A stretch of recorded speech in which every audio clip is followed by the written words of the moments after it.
Terima kasih buat tim worship, WL Singer dan semua pemain musik yang saya tahu juga proses latihannya semikian struggling, tetapi hari ini puji-pujiannya dahsyat.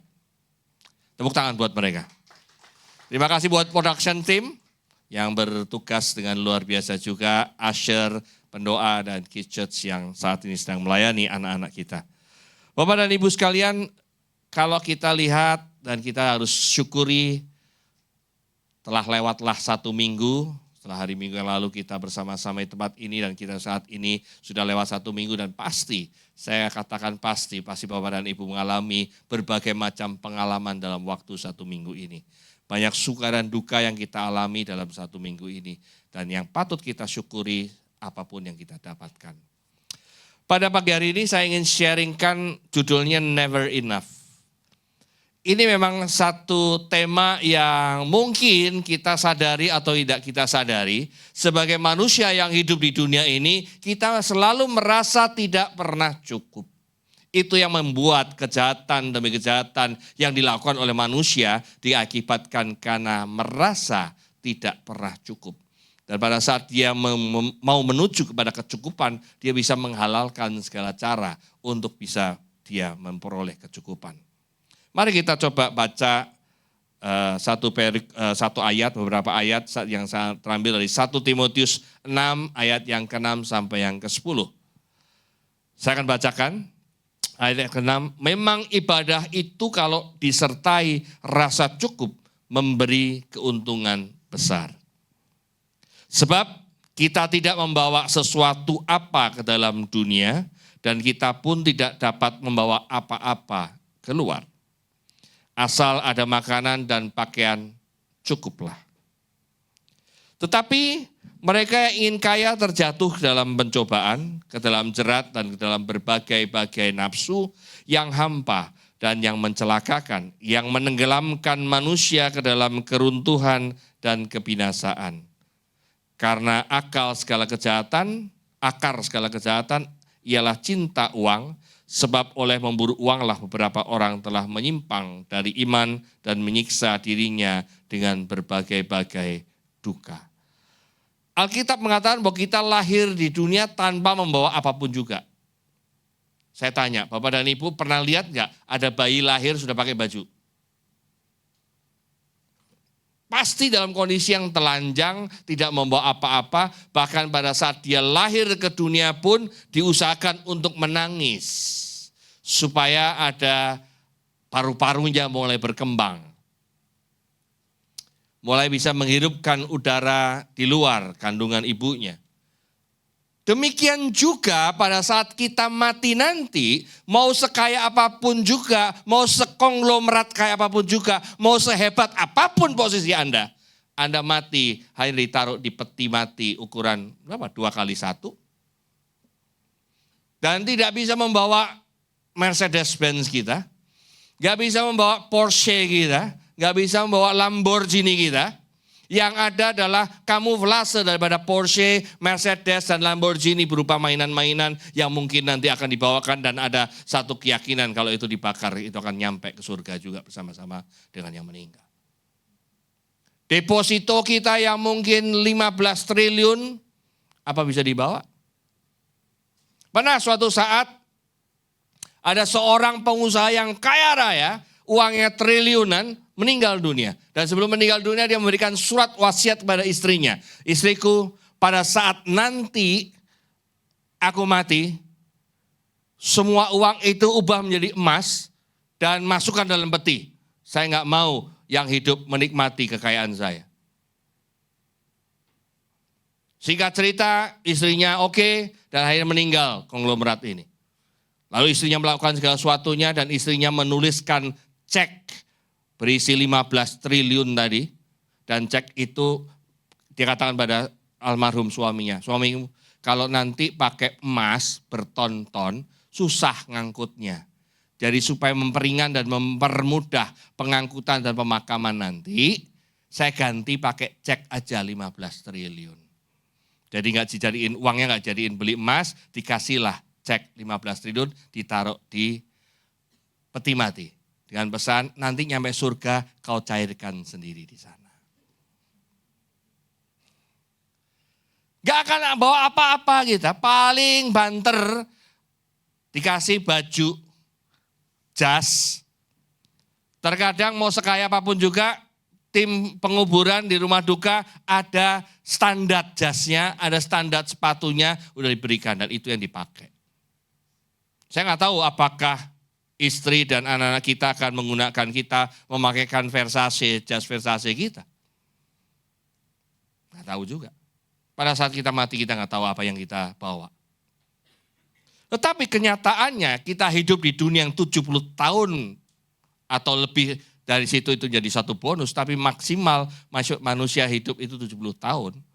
Selama 70 tahun itu pun masa anak-anak kita mungkin kita lupakan, kurang lebih 50 tahun kita hidup sebagai orang yang sadar, orang yang dewasa yang bisa mulai mengambil keputusan. Terkadang 50 tahun yang hanya tersisa 50 tahun itu kita manfaatkan untuk hal-hal yang bukan kepada kekekalan.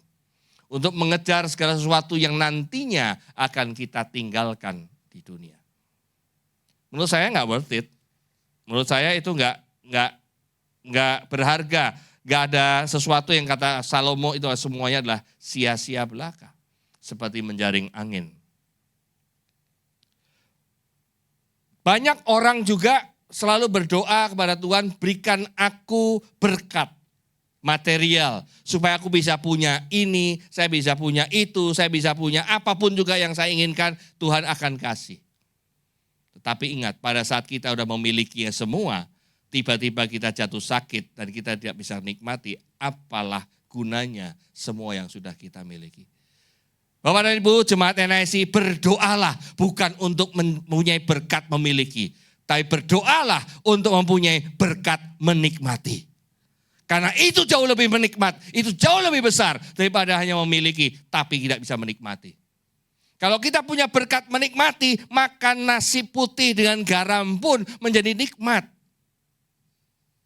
Tapi kalau kita punya hanya memiliki berkat memiliki saja, mau makan steak rasanya duri. Kenapa? Gak bisa nikmati. Betul? Kita berdoa supaya punya berkat untuk menikmati. Ada satu lagu duniawi dan ada filmnya, next slide. Menarik syairnya, inilah contoh daripada seorang manusia dunia yang tidak pernah merasa cukup. All shine of 1,000 spotlights. Itu artinya apa? Ada sorotan spotlight. Itu adalah popularitas yang luar biasa. All stars we steal from the night sky. Kita bisa memiliki apapun juga. Bintang pun kita bisa raih. Tapi dikatakan never be enough. Atau towers of gold are still too little. Bayangin. Menara-menara emas aja masih terlalu kecil. Tangan yang bisa menggapai seluruh dunia masih terlalu kecil. Dan itu tidak pernah cukup dikatakan. Itulah gambaran manusia dunia. Padahal Alkitab mengatakan, next slide, dikatakan bahwa jadi jika kita mempunyai makanan dan pakaian, kita akan puas dengan apa yang ada. Ini saya ambil dari Alkitab mudah dibaca. Karena kalau yang tadi di TB, terjemahan baru, dikatakan ada makanan dan ada minuman cukuplah. Tetapi di Alkitab mudah dibaca dikatakan, jadi jika kita mempunyai makanan dan pakaian, kita akan puas dengan apa yang ada. Kenapa kita bisa puas? Karena kita bisa menikmati makanan dan minuman itu. Bayangkan kita pada saat kita tertidur di atas kasur putih dengan bau antiseptik, dengan semua jarum dan selang-selang yang ada. Di situ ditampilkan ada Burger King, ada McDonald's, ada steak apapun juga, mau wagyu kayak apapun juga, disuguhkan di depan Anda. Can you eat it? No. Saya pernah ngalamin COVID, di zaman-zaman COVID Delta, dan saya berdua sama istri juga mengalami terkena COVID Delta. Pertanyaan pertama yang saya ajukan pada saat kami harus tinggal di rumah sakit berdua, Dok, ada pantangan enggak? Dan dokter jawab, kalau penyakit COVID tidak perlu pantangan Pak. Yang penting Bapak bisa makan, itu udah bagus. Karena makanan itulah yang akan membuat imun. Berarti boleh beli apa aja ya? Boleh. Langsung istri saya GoFood. Beli nasi uduk, beli ini, beli itu. Saya juga menikmati, walaupun mulutnya dibuat makan juga, itulah berkat yang saya katakan. Bisa beli, diizinkan beli, diizinkan makan, gak bisa nikmatin. Kenapa? Gak bisa ngerasain. Ayo, mau anosmia lagi? Gak bisa cium sana, cium sini, gak bisa ngerasain apa-apa. Kejadian anosmia itu adalah melatih kita bahwa hey, you can have it everything. Selama you gak bisa enjoy it, sia-sia. Lalu kenapa manusia merasa tidak pernah cukup? Dikatakan di sini ada satu poin, yaitu inferiority complex. Ada satu penyakit psikologis yang namanya aku merasa minder. Minder ini memang bangsa Indonesia pernah mengalami penjajahan yang cukup panjang. Dan oleh para penjajah kita, manusia-manusia Indonesia dibikin minder. Ada strata, ada kasta yang membuat kita jadi minder.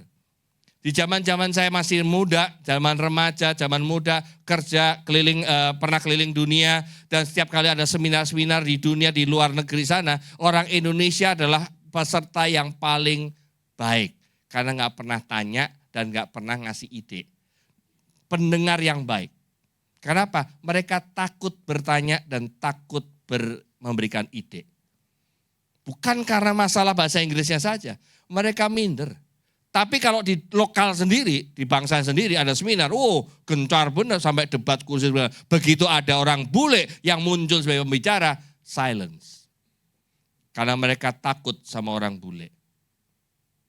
Bersyukur di zaman-zaman milenial sekarang, di masa-masa anak muda, generasi muda bangsa Indonesia, mulai ada perbaikan dan peningkatan keberanian, kepercayaan dirinya. Sehingga mereka bisa bergaul dengan orang-orang asing setara dengan mereka dan mereka bisa diskusi dengan baik. Inferiority complex ini kelihatannya kita minder. Tetapi ada unsur yang sebaliknya, gara-gara kita minder, kita merasa selalu gak cukup. Begitu kita bercermin, aduh ada jerawat, gak cukup, jerawat harus dihilangin. Oh saya gak cukup, masa saya harus pergi-pergi hanya pakai tas kresek. Paling bagus kalau ada tas yang bisa ditenteng dengan baik. Dan semuanya akhirnya flexing dan hedonisme, itulah yang akhirnya menjadi penyakit yang lebih parah lagi. Inferiority complex berubah menjadi hedonisme. Kalau saya nggak tampilkan sesuatu yang mewah, takutnya orang tidak memperhatikan saya. Saya tidak menjadi pusat perhatian. Lalu hal yang kedua, itu gara-gara social comparison and disparity. Ingat Indonesia disparity ekonominya masih cukup lebar. Antara yang si kaya dan yang kurang mampu itu masih cukup panjang. Yang kurang ajarnya ada di tengah-tengah, terkadang flexing itu ada di tengah-tengah. Kaya bener enggak, tapi ada, tetapi tampil-tampil aja. Dan dia katakan, aku lagi pakai jet pribadi sekarang ini, gitu kan. Padahal ada beberapa teman saya pakai jet pribadi. Lu benar-benar pakai jet pribadi? Enggak, cuman ada show, lagi ada show. Dan diizinkan naik ke jet pribadi, terus kita foto-foto. Kita bikin inside story, saya lagi berpergian naik jet pribadi, gitu kan. Atau duduk di Lamborghini, udah punya Lamborghini. Enggak, ini lagi ikut di Kias. Pameran mobil. Dan bisa difoto. Social comparison inilah yang apalagi dengan era media sosial yang begitu maraknya sekarang, itu membuat anak-anak kita juga menjadi sesuatu hal yang merasa tidak pernah cukup. Jangan pakai HP Samsung ini lagi dong, mesti tingkat dong, iPhone-nya udah iPhone 16. Sebelum iPhone 16 muncul pun kalau bisa saya udah punya iPhone 17, belum dibikin ya. Dan muncullah istilah FOMO. Tahu FOMO? Fear of missing out. Orang yang takut ketinggalan informasi, takut ketinggalan zaman, takut ketinggalan mode. Ini merasuk. Kalau kita bicara ilmu psikologis, ini menjadi salah satu penyakit juga saat ini, penyakit masa kini, FOMO. Makanya membuat orang, kalau kita lihat TikTok dari salah satu ahli kretek gitu ya, kan dicek, wah ini terlalu banyak nonton TikTok nih, maka tulang lehernya bengkok. Penyakitnya ke situ gitu, terlalu banyak nonton drakor, terlalu banyak ini, nah itu. Come on. Kita harus bisa mencoba mengendalikan diri kita untuk tidak menuju ke situ. Atau yang ketiga, memang dasarnya ungratefulness dan ingratitude. Orang yang tidak pernah merasa syukur. Perasaan tidak pernah syukur selalu menuntut dan tidak pernah merasa sudah mencapai apa yang dia inginkan. Lambat laun dapat menjadi orang yang serakah dan menggalakkan segala cara demi kepuasannya. Abraham Lincoln mengatakan, nearly all men can stand adversity. But if you want to test a man's character, give him power. Hampir semua orang bisa bertahan dalam kesulitan, tetapi kalau kita mau ngetes, mau menguji karakter seseorang, kasih dia kekuasaan. Karena kekuasaan, the power, dominions, authority, itu candu buat manusia. Saya berusaha, walaupun beberapa minggu yang lalu saya ditabiskan jadi pendeta di tempat ini, saya berusaha untuk tetap menjadi Robertus sebelum pendeta. Jangan gara-gara ada title PS, mulai dongak. Tiap kali duduk selalu di depan. Terkadang saya suka duduk di belakang, kenapa? Pada saat duduk di belakang lah saya bisa mengawasi, bisa mendoakan, bisa monitor jemaat yang ada. Kalau duduk di depan kan nggak mungkin nengok-tengok. Dan saya setiap kali ada acara pun tidak pernah mau duduk di depan sebelum diizinkan oleh tuan rumah untuk duduk di depan. Karena Alkitab juga katakan jangan kau duduk depan langsung, nanti malah diusir ke belakang jadi malu. Lebih baik kita duduk di belakang, tuan rumah nanti mengajak kita untuk duduk di depan, itu lebih terhormat. Yang saya katakan tadi, mau terhormat kayak apapun posisi kita saat ini. Pada saat kita mati, cuman ditambahin satu title tambahan. ALM. Pada saat kita mati juga ditangisin begitu banyak orang yang memberikan ucapan dan segala macam yang indah-indah. Paling diingat kalau ada beberapa aliran keyakinan atau agama, 1 minggu ada doa, 40 hari ada doa, 100 hari ada doa, 1000 hari ada doa, habis itu gone. Paling hanya diingat, oh Robertus yang pernah hidup dulu itu ya. Tapi kita nggak pernah diingat luar biasa kecuali kita punya sesuatu yang memang diingat dan menjadi satu legacy. Itu baru kita diingat. Kalau enggak, 1 minggu pun udah lupa. Ya. Kebahagiaan seorang manusia, next slide. Kebahagiaan seorang manusia bukan diperoleh dari berapa banyak berkat yang Tuhan beri. Tetapi betapa dalam kasih-Nya sehingga ia mau memberi Kristus bagi kita. Sebenarnya apa yang kita punya saat ini, detik ini adalah harusnya kita cukupin dan kita syukuri. Kita merasa cukup. Kenapa? Di luar sana banyak yang tersesat loh. Di luar sana banyak yang gak tahu loh jalan menuju surga. Di luar sana banyak pertanyaan, Pak, untuk menuju surga seperti apa sih? Gimana saya harus bisa melakukan sesuatu yang baik di dunia ini supaya nanti Tuhan terima saya di surga? Justru di tempat ini kita sedang diajar dan dilatih untuk menuju ke surga. Jaminan surga, semua jaminan ada di tangan Anda dan di tangan Tuhan. Gembala gak bisa jamin Anda ikut NIC 10 kali sehari naik ke surga, kalau tidak berubah ya gak naik surga juga. Anda dengerin khotbah dari jam 1 pagi sampai jam 12 malam, kalau nggak berubah, ya nggak naik ke surga. Semuanya kembali pada diri kita. Amin. Jadi kebahagiaan itu bukan karena berapa banyak berkat yang kita terima, tetapi kita bisa merasakan kasih Kristus yang begitu besar buat kita. Next slide. Enough is enough. Cukup adalah cukup. Mengucap syukurlah dalam segala hal, sebab itulah yang dikehendaki Allah di dalam Kristus Yesus bagi kamu.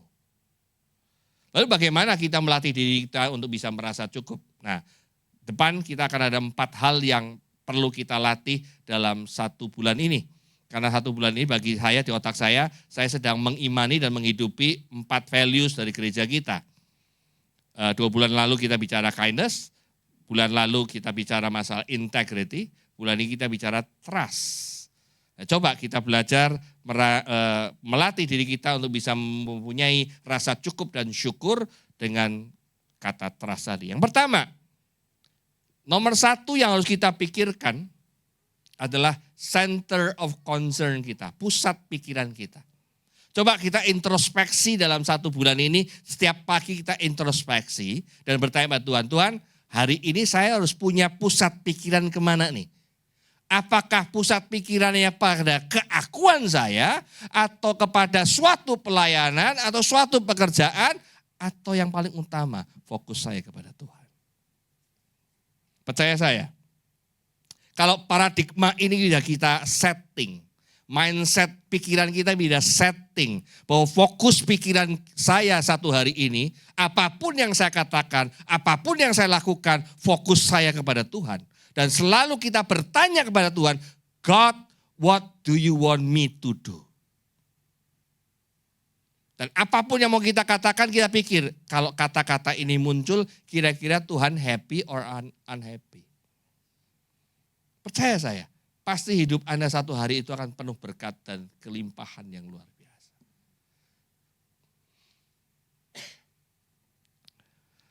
Ada beberapa orang yang salah fokus.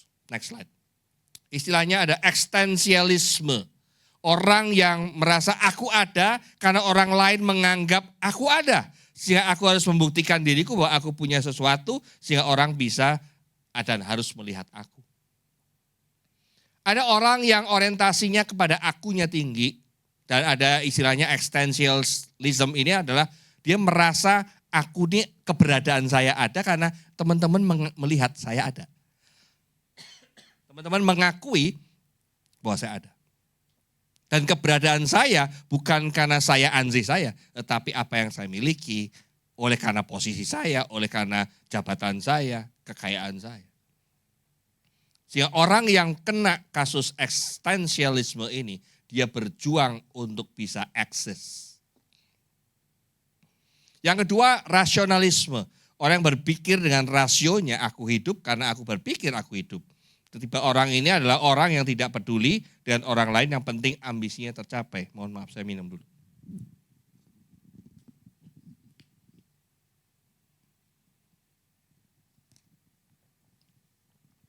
Orang yang rasionalismenya tinggi, berpikir, ya aku hidup karena aku mikirnya hidup.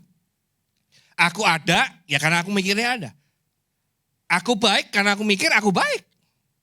Konsentrasinya tetap di dirinya. Dan dia bisa menghalalkan semuanya, yang penting ambisi saya tercapai. Yang ketiga, psikologisme.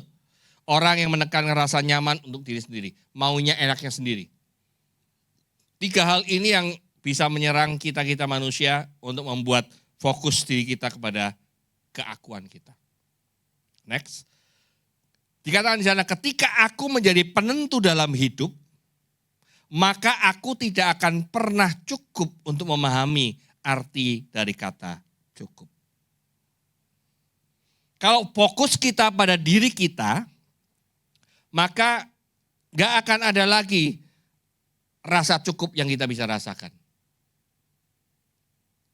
Mohon maaf, mungkin juga bisa terjadi dalam pelayanan. Saat ini pelayan saya bisa jadi aser. Bagus kalau ada ambisi dalam pelayanan itu bagus. Tapi ambisi untuk memotivasi kita untuk lebih maju dan lebih maju. Tapi jangan sampai mengejar ambisi itu untuk suatu poin yang membuat saya bangga. Dari dulu saya ada di aser di luar sana, sekarang setelah 1 bulan saya sudah bisa berdiri di atas mimbar ini. Nangkep maksud saya? Tapi pada saat Anda memang dipromosikan dari aser di pintu gerbang sana, naik ke atas mimbar untuk khotbah, bukan karena aku, tapi karena Tuhan yang membuat saya ada di sini. Itu baru top. Kenapa? Fokus kita pada Tuhan. Dan percaya saya, kalau fokus hidup kita berkaca dan bertumpu pada Tuhan, maka promosi dan kelimpahan itu akan terjadi. Tapi promosi dan kelimpahan yang saya katakan di sini bukan harta benda dan semua yang ada di dunia. Tapi ada satu promosi dan kelimpahan daripada karakter dan iman kita yang semakin maju. Kerohanian kita yang dipromosikan. Kelimpahan iman itu yang akan diberikan Tuhan buat kita. Sehingga apapun yang kita hadapi, rawe-rawe rantas, malang-malang putung. Kenapa bisa begitu? Tuhan ada di belakang saya. Gitu kan? Ada satu gambar yang bagus, ada satu pensil yang bagus, sudah dipotong dengan diraut dengan runcing, tiba-tiba itu pensilnya patah. Dikatakan, ya mau dipakai pensilnya patah. Kalau hanya berhenti pada patahan itu dan menyesali patahan itu, ya berhenti, nggak bisa apa-apain. Tapi orang yang punya fokus untuk berinisiatif, orang yang fokus mau maju, dia lihat patahan itu, dia raut lagi yang patahannya. Malah sekarang pensilnya nggak cuma satu, bisa dua. Artinya apa? Masalah bisa membuat kita crack, bisa membuat kita patah. Tetapi percaya saya, Tuhan, kalau kita bersama dengan Tuhan, Tuhan bisa mengkaryakan patahan gara-gara masalah itu bisa menjadi berkat dan menjadi satu pelajaran buat kita yang jauh lebih mulia daripada sekedar masalah itu. Amin? Belajar sesuatu? Next slide. Dikatakan Timothy Keller, there are in the end only two questions to ask as we read the Bible. Is it about me or is it about Jesus? Gereja dan kita mungkin akan menjadi satu kebanggaan tersendiri kalau jemaatnya membaca Alkitab tiap hari dengan rutin dan rajin. Tapi pertanyaannya pada saat kita sudah belajar dan membaca Alkitab, ini tentang diri saya, fokusnya tentang pada diri saya atau fokusnya kepada Jesus yang kita pelajari. Kalau fokusnya pada Tuhan, amin. Dan kembali, kalau fokusnya pada diri kita, apapun hebatnya Bible, apapun hebatnya rohani, kalau fokusnya tetap diri kita, ujungnya akan sia-sia. Amin. Saya prihatin membaca berita-berita belakangan ini karena ada satu keluarga, istri dan anak ceweknya melaporkan bapaknya karena terjadi KDRT. Dan ternyata bapaknya adalah hamba Tuhan yang di atas mimbar luar biasa banget. Dan viral videonya di mana-mana. Sedemikian hebatnya dan sedemikian luar biasanya seorang bapak yang berdiri di atas mimbar, demikian hebatnya, tiba-tiba di rumahnya bisa pipa pun bisa dipukulkan ke istrinya. Bisa berubah. Ingat Bapak dan Ibu, jangan pernah berpikir tetap kita doakan gembala kita, tetap kita doakan pastoral tim kita. Karena semakin tinggi posisi di gereja, goyangan setannya semakin kencang. Jadi saya juga di atas mimbar ini mohon doa dari jemaat juga. Kita sebagai pastoral tim juga mendoakan apa yang jadi pokok-pokok doa Bapak Ibu. Tapi kembali, kami hanya memohon, doakan kami supaya kami tetap tegar, tetap stand still di hadapan Tuhan. Tetap kudus dan berkenan di hadapan Tuhan. Karena tanpa doa jemaat, kita juga akan rontok. Amin. Hal yang kedua yang ingin saya sharingkan adalah relinquish rights, melepaskan hak. Ini hal yang paling sulit, pelajaran yang paling sulit ini, melepaskan hak. Abraham pada saat bertikai dengan Lot, sebenarnya Abraham itu punya hak untuk memilih wilayahnya terlebih dahulu daripada Lot. Tapi apa yang dilakukan Abraham? Dia melepaskan haknya, memberikan pada Lot. Lot, kamu pilih dulu deh. Kalau kamu pilih yang kanan, berarti aku ambil yang kiri. Kamu pilih yang depan, aku berarti ambil yang belakang. Sok, Lot, you pilih dulu deh. Baru nanti sisanya ke aku. Tapi justru dengan keputusan Abraham melepaskan haknya itu, Tuhan memberkati jauh lebih besar. Amin. Ini adalah hal pelajaran yang paling sulit buat kita adalah melepaskan hak kita. Gimana caranya? Itu kan hak-hak saya. Kenapa yuk injek-injek dan kita protes? Sebenarnya protes pun sah-sah aja. Kita memprotes dan memperjuangkan hak kita. Tapi suatu saat Tuhan juga menghendaki. Leave it. Tinggalkan hak kamu. Lepaskan hak kamu. Ini yang sulit. Tapi belajarlah hal yang kecil. Kalau kita pergi ke hotel, menginap di hotel bayar mahal. sebenarnya include dengan perawatan dan kebersihan kamar nggak? Ada pikiran, kalau saya udah nyewa hotel, saya tidurin, spraynya atau selimutnya acak-acakan ya bodoh ting, itu udah include, nanti kan dibersihin juga. Tapi kita berpikir, pada saat kita mau check out, kamarnya kita rapiin kembali. Gelas-gelas yang kita pakai kita cuci kembali dan kita tempatkan di tempat yang memang tempatnya. Itu seolah kita melepaskan hak kita, aku udah bayar loh, tapi oke lah aku bersihin juga. Untung hotel gak ada sapu, kalau ada sapu saya sapuin juga.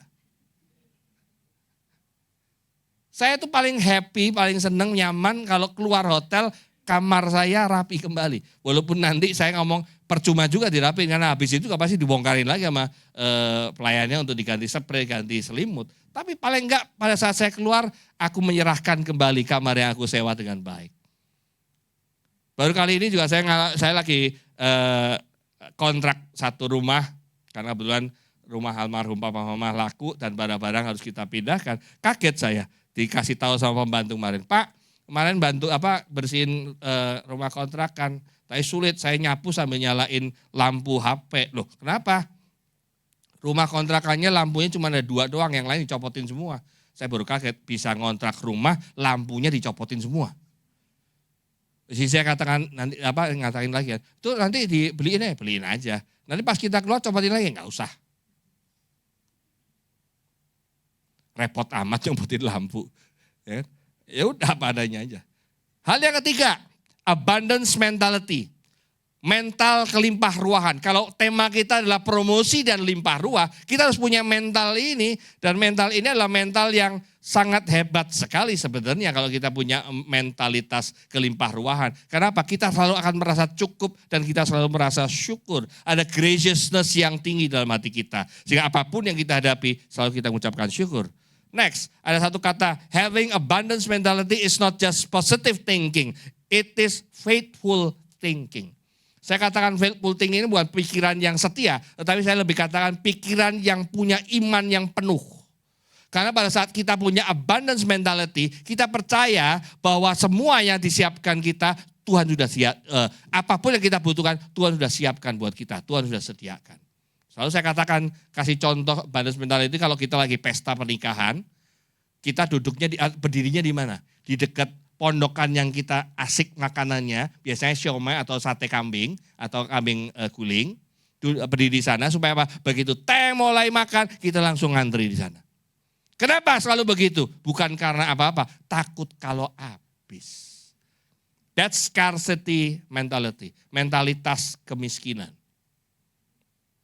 Percayalah, nanti berubah ya. Tiap kali nanti resepsi, jangan rebutan makanan. Percaya tuan rumah tidak akan pernah membuat itu kekurangan. Tapi kalau kurang-kurang pun ya sudah. Kita syukuri, kita masih bisa makan di rumah. Gitu kan ya? Apapun kita harus syukuri. Ini adalah satu pembelajaran, satu latihan yang baik. Yang terakhir, sebelum yang terakhir ada satu ungkapan lagi.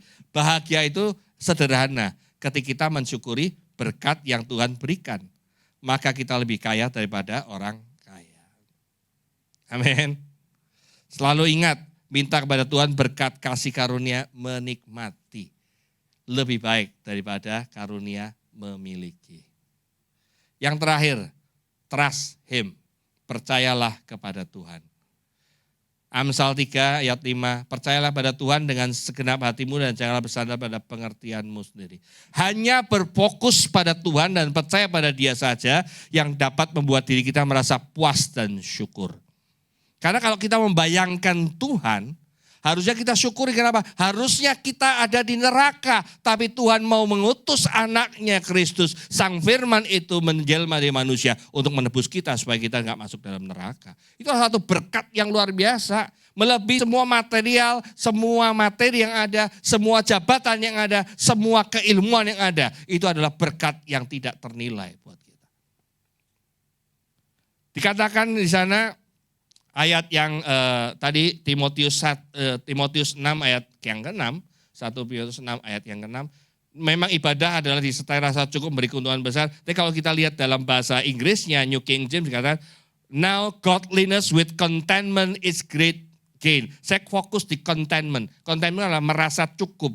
Bahasa aslinya Yunani katakan antarkeia, which come from a sense of inner confidence based on the sufficiency of God. Rasa cukup yang diartikan dalam Alkitab ini adalah yang perasaan batiniah yang datang daripada kecukupan dari Sang Ilahi. Wah, ini bahasanya agak berat untuk dicerna. Tapi kalau kita punya satu contentment antarkeia, itu adalah orang yang punya perasaan di dalam kita bahwa yes, enough is enough. Enough-nya apa? Enough-nya bukan enough-nya manusia, tapi enough-nya di kacamata Tuhan. Tuhan kita kaya raya. Tuhan kita bisa memberikan apa yang kita butuhkan. Mungkin beberapa yang kita inginkan. Tapi jangan pernah kita balik. Tuhan berikan apa yang saya inginkan. God will give you what you need, not what you want. Ask Him for what you need, not of what you want. Amin. Mintalah apa yang kita butuhkan. Tuhan pasti sediakan. Bahkan sebelum kita berucap, Tuhan sudah siapkan buat kita. Amin. Trust Him. Kembali lagi kita belajar untuk percaya dan bergantung pada Tuhan saja. Karena Dialah Sang Khalik yang memiliki semua dunia alam semesta ini. Mari kita tundukkan kepala kita. Oh Bapa, kurar basyaka.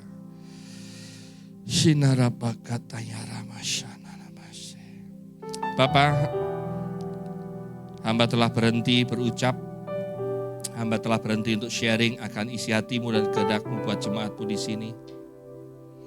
Biarlah Roh Kudus-Mu yang merasuk dalam hati mereka semua Tuhan.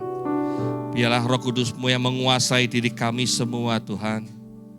Supaya apa yang hamba sharingkan, yang didengar, yang diucapkan, bisa menjadi rema dalam hidup kami. Supaya paling tidak dalam 1 bulan ini Tuhan, kami ingin merasakan bagaimana kami bisa percaya kepada Tuhan. Kami bisa merasakan ketergantungan kami kepada Tuhan. Bukan karena kepandaian kami saja yang kami andalkan. Bukan kekayaan yang kami punyai yang kami andalkan. Bukan posisi dan jabatan yang kami punyai yang kami andalkan. Tapi kami ingin mengandalkan Engkau saja satu-satunya Tuhan. Biarlah hidup kami senantiasa berintrospeksi setiap waktu. Dan bertanya, Tuhan apa yang Engkau ingin kami perbuat? Atau pertanyaannya, Tuhan kalau saya berkata begini Engkau happy atau tidak? Tuhan kalau aku berbuat seperti ini Engkau happy atau tidak? Fokus pada Tuhan. Hanya fokus pada Tuhan. Bukan keakuan kita. Hamba mau berdoa Tuhan supaya jemaat-Mu yang hadir di pagi hari ini punya kesadaran yang tinggi, punya kepekaan yang tinggi. Telinga batin mereka dan telinga jasmani mereka akan ditahirkan Tuhan sehingga peka terhadap suara Tuhan. Hati mereka juga ditahirkan Tuhan supaya hati Tuhan ada di dalam hati mereka, hati kami. Supaya kami bisa merasakan isi hati-Mu dan perasaan hati-Mu Tuhan. Latih kami terus supaya kami peka dan menyatu dengan Engkau Tuhan. Terima kasih Bapa, terima kasih Tuhan Yesus. Kami berdoa untuk jemaat-Mu yang hadir di tempat ini. Dengan berbagai macam pokok doa dan yang mereka hadapi saat ini. Hamba percaya pada saat mereka fokus pada Engkau, Engkau akan turunkan tangan-Mu dan menolong mereka, menopang mereka. Terima kasih Bapa di surga, terima kasih Yesus. Sungguh bahagia buat kami semua. Bulan depan kami akan bisa melihat kesaksian dari jemaat-Mu yang mengalami perubahan pada saat dia percaya pada Tuhan. Glory bagi-Mu Tuhan, tinggikan nama-Mu. Dalam nama Yesus kami berdoa mengucap syukur.